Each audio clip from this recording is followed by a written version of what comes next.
Hey everybody, Sue Talks. Sunday night. It's the solstice. The sun went down at like 4:40 or some shit. Cleared the deck. Look at that table. Gotta clear the deck every once in a while, right? Restart. Gotta reset. Um, I think I'm popping on something tonight. Retribution. We have a little catchphrase around our house. No retribution. It's just basically like, it runs consistently with the mantras of positivity, but I'll give you a couple little examples of where we apply no retribution. Because I think it does kind of help you like take that hot second before you tell someone off or do something you regret, right? So you have those little mantras. Like another one around the house is do less, because we're all such pleasers that like we just overstep our boundaries, right? I can fix that. I can do that.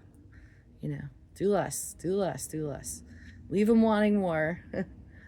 It's not spoken like you know, a reacher or a settler, or, there's just so many personality types, aren't there?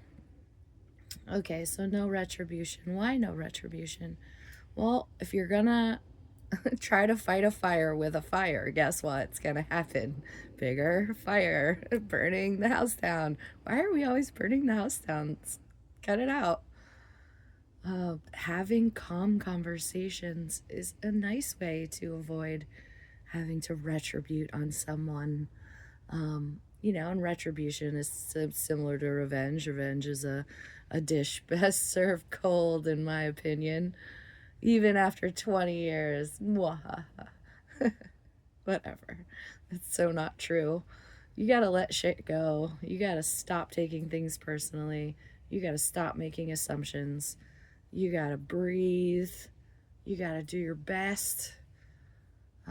And yeah, the other of the four agreements is be impeccable with your word, which is, it's a little tricky if you're a loose cannon all the time or you're hucking gasoline on every conversation by saying shit that you know is going to make somebody break.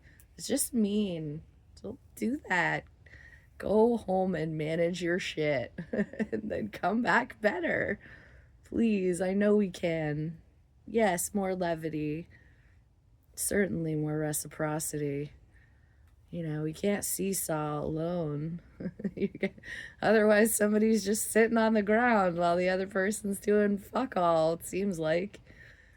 It's exhausting to have balance, but again, I know I've said this before. If you have someone in your corner that can make things feel lighter or safer or funnier or just whatever. There's plenty of ways to get around things without having to, constantly argue or break down or break through or, crying is great. Love it. Love a good cry. Cry it out and be done.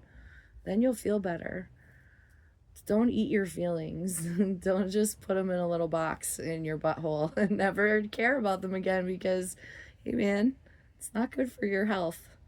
You have to breathe and process and, love yourself. Gosh, do these messages get any more repetitive? I'm so sorry, you guys. Just, I, they're love. The weapon we have is love.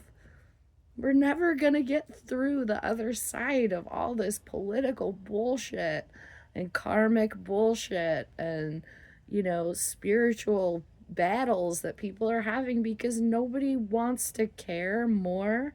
It's more interesting to fight or titillating or, sure, like fucking and fighting's cool, but that's, as my mother would say, sex is 10% of a good relationship and 90% of a bad one. And thanks, Mayor. Some sage wisdom for the ages. That's not balanced. There must be balance. You know, you can make that 10% hot as fuck. Like, you can't make 90%, yeah, for daily living. Like, it can't be all about that. It has to be about all the things and not, and no retributing. All right, love you guys. Thinking about you, feeling into my people, you know. Sprinkle, sprinkle. Have a good day tomorrow. I hope you had an okay day today. I'll be here for you. Bye.